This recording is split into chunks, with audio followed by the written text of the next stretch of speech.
After the end of World War II, the world was split into two, East and West. This marked the beginning of the era called the Cold War.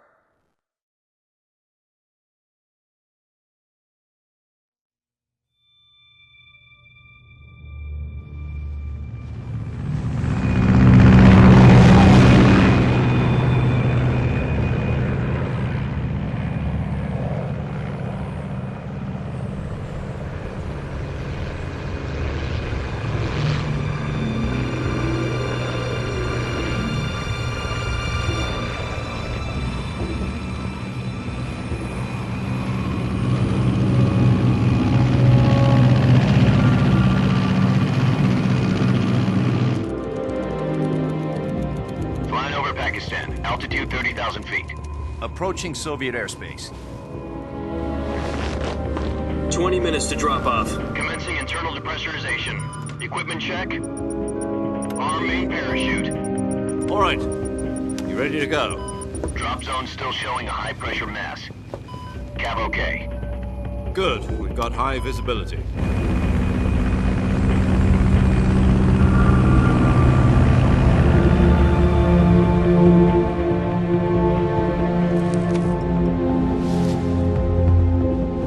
Put out that cigar.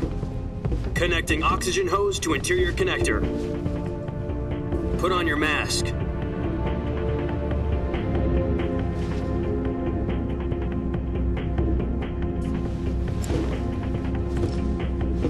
Does this panty waste know what he's doing? Approaching release point. 10 minutes to drop off. Hey, are you deaf? He said put out the cigar and put on your mask.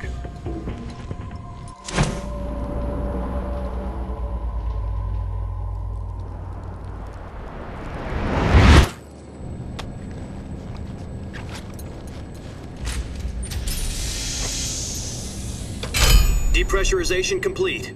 Checking oxygen supply. 6 minutes to drop off. Opening rear hatch.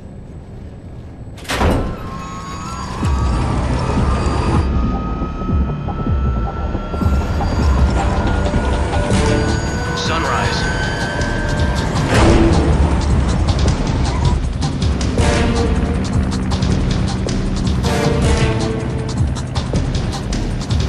External temperature minus 46 degrees Celsius. 2 minutes to drop off. Stand up. You'll be falling at 130 miles per hour. Try not to get frostbite from the wind chill. 1 minute to drop off. Move to the rear. Activate bailout model. This is one for the history books. The world's first halo jump. 10 seconds to drop off. Stand by. Status okay. All green. Prepare for drop off. Countdown. 5, 4, 3, 2, 1. Spread your wings And fly. God be with you.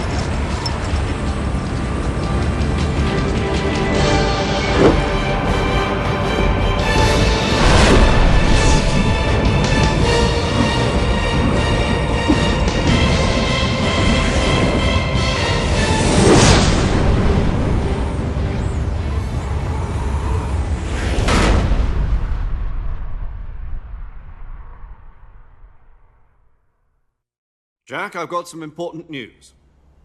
The head of the CIA has finally given us the green light for the virtuous mission. Virtual mission? No, the virtuous mission. The future of our Fox unit depends on it. If it succeeds, we'll be officially organized into a unit. Virtuous mission? Sounds like some kind of initiation ritual. You know, don't get cocky. This isn't a training op. Right. So what exactly is this wonderful mission? Well, about 2 years ago, a certain Soviet scientist requested asylum in the West through one of our moles. His name is Nikolai Stepanovich Sokolov. He's head of the OKB 754 Design Bureau, one of the Soviets' top-secret weapon research facilities, and the East's foremost expert on weapons development. Sokolov? Isn't he that famous rocket scientist? The very same. On April the 12th, 1961, the Soviets achieved the first manned spaceflight in history. The Earth was blue, but there was no God. Well spoken. The rocket that carried Yuri Gagarin into orbit was the A-1, known as the Vostok rocket. Sokolov is said to be the man most responsible for the multi-engine cluster used in that rocket. After Gagarin's flight, Sokolov left rocket development to become the head of the newly established Design Bureau. From a lowly technician to head of a design bureau, that's quite a success story, so why do you want to defect? It seems he'd become afraid of his own creations. Afraid? Call it a crisis of conscience. And for that, he left his country and his family behind and went over the fence? Not exactly. One of his conditions was that his family was also to be taken safely to the west. We used a mole to get the family out first and succeeded in sneaking Sokolov over the Berlin Wall shortly afterwards. I was the one who conducted the operation. The security on the eastern side was still full of holes back then. Then what? We got Sokolov over in one piece, but the whole ordeal had left him exhausted, and we checked him into a hospital in West Berlin. It took him 2 weeks and more than 600 miles to get from the research facility in the Soviet Union to Berlin. He was in no condition to say anything coherent. And it was only a week later that we had something much bigger on our hands. The Cuban Missile Crisis. October the 16th, 1962, President Kennedy received word that the Soviets were in the process of deploying intermediate-range ballistic missiles in Cuba. The President demanded that the Soviets dismantle and remove the missiles. At the same time, he announced a naval blockade to prevent further missile shipments from reaching Cuba. But the Soviets didn't back down, instead placing their armed forces on secondary alert.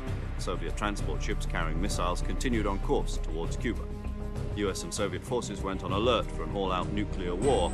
Frantic negotiations were conducted through the UN's Emergency Security Council and unofficial channels to end the hair-trigger standoff.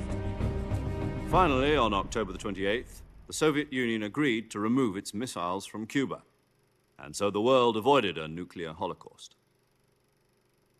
But in order to get the Soviets to pull their missiles out, we had to make a deal.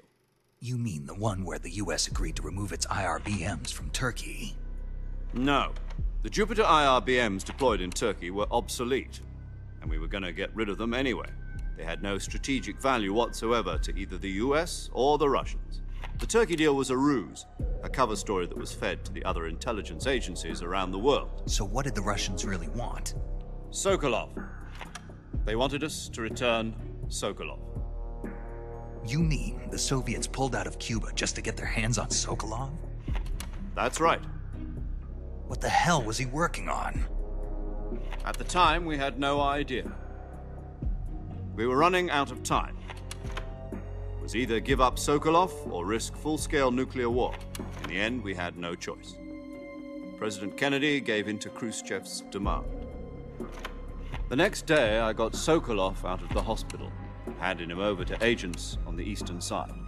Sokolov kept on screaming, "Save me," until he disappeared from my sight. Then a month ago, we received some new information from one of our moles. About Sokolov? Yes. He was taken back to the research facility and forced to continue working on the weapon in question under KGB supervision. What's more, it's on the verge of completion. So what kind of weapon is it? Something to do with space rockets? No, missiles. Same technology. I guess you're right. We don't know the details, but it appears to be a new kind of nuclear device. For half a year now, the Soviets have been conducting frequent nuclear tests at Semipalatinsk. Something to do with the weapon, I assume. We're talking about a secret weapon so big that Khrushchev was ready to pull out of Cuba to get it back. Is Sokolov still in the facility? No. According to our intelligence, he's in Selinoyarsk, a place in the mountains about 3 miles to the west that's known as the Virgin Cliffs. The Virgin Cliffs. Nice name for a virtuous mission. They moved him there just recently. Why? Apparently, they're conducting a field test of the weapon, but it's our best chance to get him back. This mission would never have been possible if he was still in the research facility. This is our last chance. Sokolov must have known that too when he contacted us.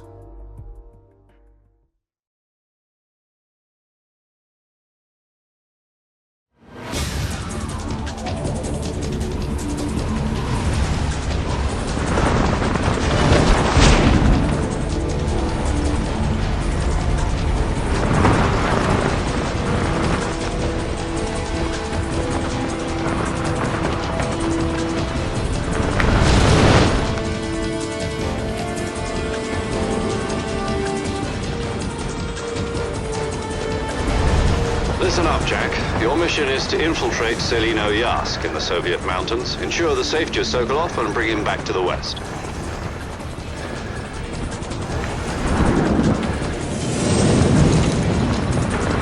If we don't get Sokolov back before that weapon is complete, we'll be facing a major crisis. The clock is ticking.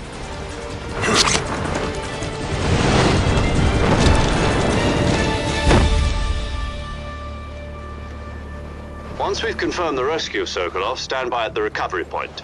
A recovery balloon will be dropped at that point. Helium will be pumped into the balloon to inflate it. The process takes about 20 minutes. Once it's complete, the gunship's arm will latch onto the balloon and pull it up. The Fulton surface-to-air recovery system. I'm familiar with the theory. Take it easy. It's been combat-proven. Do you think Sokolov is up to it? The shock will be less than during a parachute jump, and the arm can handle up to 500 pounds. So you're planning on going over the border in a single combat Talon? She's equipped with two 6-barrel 20mm Vulcan cannons, as well as two 40mm machine guns. Sounds like she could hold her own against a battalion of tanks. Even with the fuel in the reserve tank, we're facing a 4-hour time limit. If all goes well, it shouldn't take more than a few hours. Home in time for dinner. But if anything goes wrong, you'll be eating dinner, breakfast, and all the rest of your meals in the jungle.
Do you copy? You're already in enemy territory, and somebody might be listening in. From here on out, we'll be using code names to refer to each other. Your code name for this mission will be Naked Snake. I'll be referring to you as Snake from now on. You're not to mention your real name. Snake? What, you don't like snakes? What do you mean? Well, you've eaten one before, haven't you? In survival training. I'm glad to hear that. I don't know if I'd ever order one in a restaurant, but... Be careful, you might not have a choice. What about you, Major? What should I call you? Let's see. I'll be Tom. Call me Major Tom. This will be a sneaking mission. You must not be seen by the enemy. You must leave no trace of your presence. Is that clear? This kind of infiltration is the Fox unit's speciality. In other words, weapons and equipment are procured on site. That goes for food as well. You're completely naked, just as your name implies. Great. Now I see why you asked me if I like snakes. I suppose calling me Snake was your idea of a joke, too. No. There's a good reason for that. I'll tell you later when the time is right. Gotcha. Getting back to the subject, how exactly am I supposed to feed myself? You've been issued a knife and a tranquilizer gun. Use them to hunt for food. You'll also find some medical supplies in your backpack. Yeah, about the backpack. I lost it in a tree on the way down. I see. Well, you'd better go back and get it then. You know where it is? No problem. I can see it from here. It's stuck on a branch. To climb a tree, stand in front of a tree that's covered in ivy and press the action button. I'll be monitoring your progress over the radio. We can't risk violating Soviet airspace, but I'll be in the gunship. My frequency is 140.85. I'll give you a call if I need to talk to you. If you need to talk to me, use the send function. Okay, Snake, go get your backpack.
I see you've retrieved your backpack, Snake. To equip a weapon, it's necessary to take it out of your backpack. In the survival viewer, choose Weapon from the backpack. Your available weapons will be displayed in a window in the upper left. From that list, choose the weapon you want to equip and press the Enter button. For other equipped items, just do the same thing from Item. Got it. Use the survival viewer backpack. Yep, that's right. Survival is fundamental to this mission. After you've been out in the field for a while, your stamina will start to drop. If your stamina gets too low, it'll affect your performance. You won't be able to shoot accurately, for example, and your wounds won't heal as smoothly. Keep an eye on your stamina so you don't run out. To recover lost stamina, you can hunt for local flora and fauna. You can use either your tranquilizer gun or your knife to hunt. My only weapon is a Mark 22 Hush Puppy tranquilizer gun? That's right. It's been fitted with its own suppressor. However, the suppressor will deteriorate every time you fire. Once its durability reaches 0, the noise suppression effect will be gone. So don't get too trigger-happy with it. The suppressor's durability is shown in the icon. Any weapons and equipment beyond what you're carrying now, you'll have to find as you go. I have to find my own weapons and equipment? Whose crazy idea was this anyway? Solo covert actions are standard Fox operating procedure. You can't leave any traces of your presence. No weapons, equipment, footprints, sweat, or bodily waste. The same goes for bullets and cartridges, too. Your presence in enemy territory is already a violation of international conventions of warfare. There aren't supposed to be any American soldiers in Russia. It could spark an international incident. You can't let anyone see you. You can't let the enemy know you're there. This is a stealth mission. You're a ghost, Snake, in every sense of the word. And there'll be no rescue if you're captured. The military and US government will deny any involvement in the affair. Then I'll just have to take care of myself, huh? I'm afraid so. You've been given a fake death pill for that purpose. SIS guidelines stipulate that soldiers on covert ops like this one be issued a potassium cyanide capsule. Tape it to your body so you can take it when you need to. How generous of you. Use it if you're taken prisoner by the enemy. It'll send you into a state of false death for a short time. Fooling them into thinking that I'm really dead.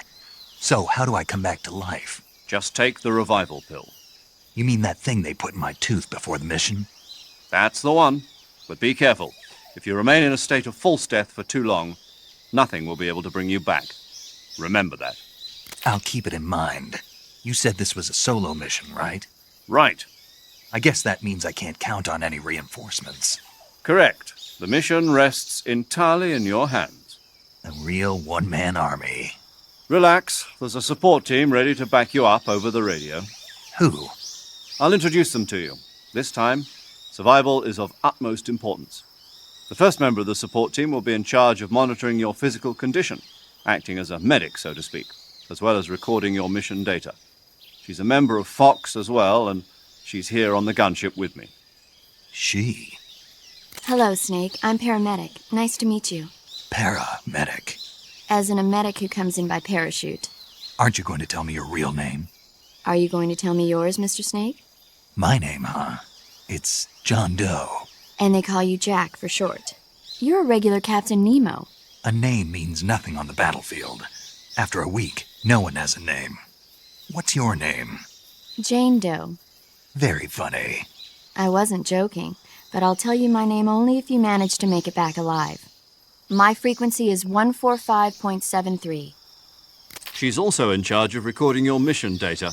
Whenever you want to save, send a message over the reserved save frequency, 140.96. So saving lets me record my mission data. That's right. It also records the state of your health. Good to know. There's one more person I want to introduce you to, Snake. Huh? Speaking of snakes, you remember the boss, don't you? A legendary soldier and your mentor. Actually, it was the boss that got the DCI's authorization in the first place. She's going to be serving as Fox's mission advisor. The boss is? She also helped me plan this mission. She and I were at SAS together. Jack, is that you? How many years has it been? Boss? That's right. It's me. Talk to me. Let me hear your voice. It's been 5 years, 72 days, and 18 hours. You've lost weight. You can tell just by the sound of my voice. Of course I can. I know all about you. Really? Well, I don't know anything about you. What's that supposed to mean? Why'd you disappear on me all of a sudden? I was on a top-secret mission. You didn't need me anymore. But there were still so many things I wanted you to teach me. No, I taught you everything you needed to know about fighting techniques. I taught you all I could. The rest you needed to learn on your own. Techniques, sure. But what about how to think like a soldier? How to think like a soldier? I can't teach you that. A soldier needs to be strong in spirit, body, and technique. And the only thing you can learn from someone else is technique. In fact, technique doesn't even matter. What's most important is spirit. Spirit and body are like two sides of a single coin. They're the same thing. I can't teach you how to think. You'll just have to figure it out for yourself. Listen to me, Jack. Just because soldiers are on the same side right now doesn't mean they always will be. Having personal feelings about your comrades is one of the worst sins you can commit. Politics determine who you face on the battlefield. And politics are a living thing. They change along with the times. Yesterday's good might be tomorrow's evil. Is that why you abandoned me? No, it had nothing to do with you. I already told you, Jack. I was on a top-secret mission. A soldier has to follow whatever orders he's given. It's not his place to question why. But you're looking for a reason to fight. You're a natural-born fighter, but you're not quite a soldier. A soldier is a political tool, nothing more.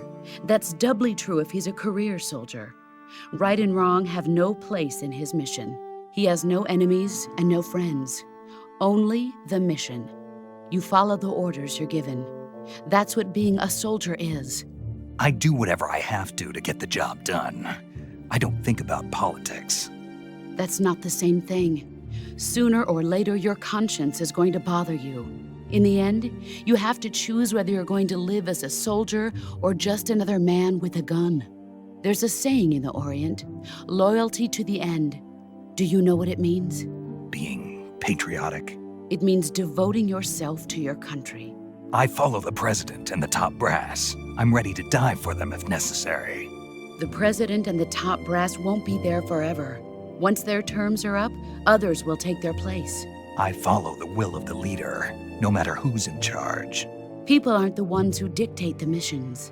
Then who does? The times. People's values change over time, and so do the leaders of a country. So there's no such thing as an enemy in absolute terms. The enemies we fight are only enemies in relative terms, constantly changing with the times. As long as we have loyalty to the end, there's no point in believing in anything, even in those we love. And that's the way a soldier's supposed to think? The only thing we can believe in with absolute certainty is the mission, Jack. All right, but do me a favor. What is it? Call me Snake. Snake. Oh, right. Your code name is Snake. It suits you well. That's right. The legendary unit that the boss put together during World War II was a snake. The Cobra unit, a group of heroes that brought the war to an end and saved the world. As long as you've got a legendary hero backing you up, you'll be fine. Isn't that right, Snake? Yeah, I can't think of anyone else I'd rather have with me. Oh, and one more thing, boss. Yes? It's good to hear your voice again. Same here. After all, who knows if either of us will make it out alive? Snake, you are always best at urban warfare and infiltrating buildings. But this is the jungle. Survival is going to be key. Those CQC techniques I taught you are sure to come in handy. CQC? Close quarters combat, huh? I've been in the Green Berets for the past few years. I'm probably pretty rusty. Not to worry. I'll be here to help you remember. After all, this is your first actual survival mission. I'll be supporting you over the radio. Where are you, boss? Next to the Major? The boss is communicating with us by radio from aboard a Permit-class submarine in the Arctic Ocean. My frequency is 141.80. Call me if you need my advice on battle techniques. Gotcha. Your mission is to retrieve Dr. Sokolov. Dr. Sokolov is being held in an abandoned factory located to the north of your current position. Avoid heavy combat and don't let anyone see you. Don't forget that this is a stealth mission.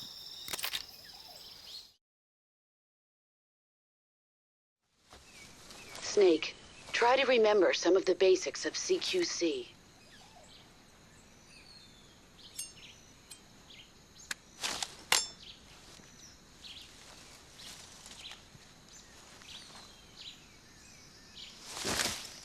Commencing virtuous mission now.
Major, I've spotted 2 enemy soldiers.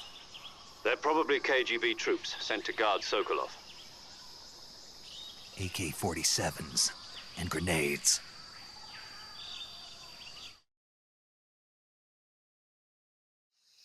Snake, your presence in Soviet territory is already a violation of international law. We can't let the Kremlin find out that the CIA and the American government are involved. Contact with the enemy is strictly prohibited. Don't engage them in battle either. This is a stealth mission. Got that? The Major is right. The point of this mission is to sneak through the jungle without being seen. The success of the mission depends on how well you use your camouflage. Change your camouflage by selecting Camouflage from the Survival Viewer.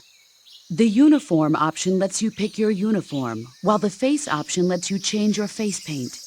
Choosing camouflage that blends in with your surroundings will help you conceal yourself more effectively. Also, don't forget that anything that moves will stand out in the jungle.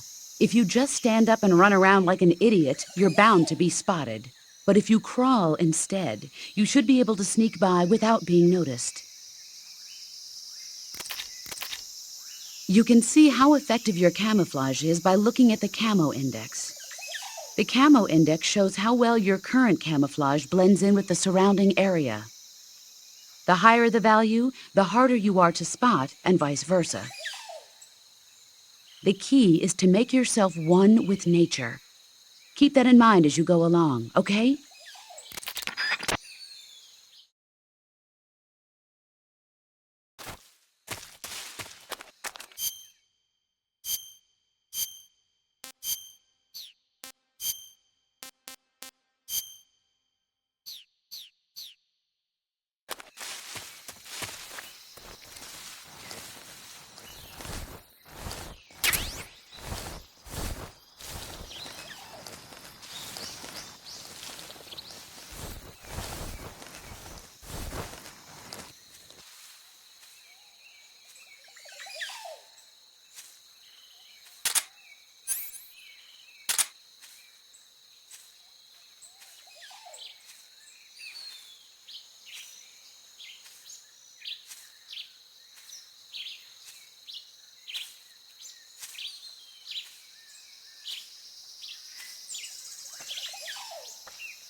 Who was that?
Huh?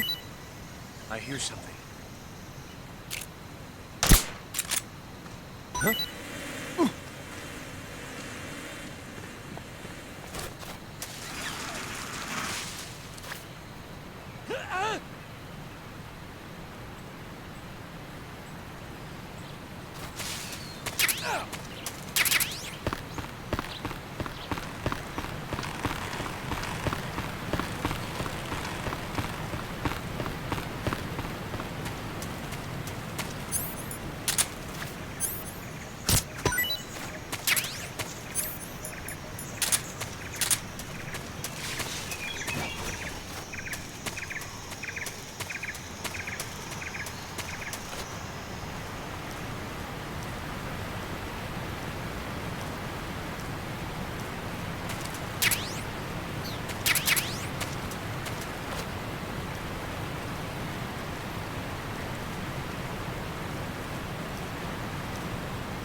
Major, I've reached the abandoned factory where Sokolov is supposedly being held. This place is a dump.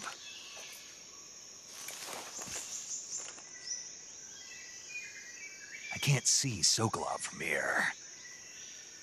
The security is pretty tight. There are sentries posted around the perimeter. I wonder how many are inside.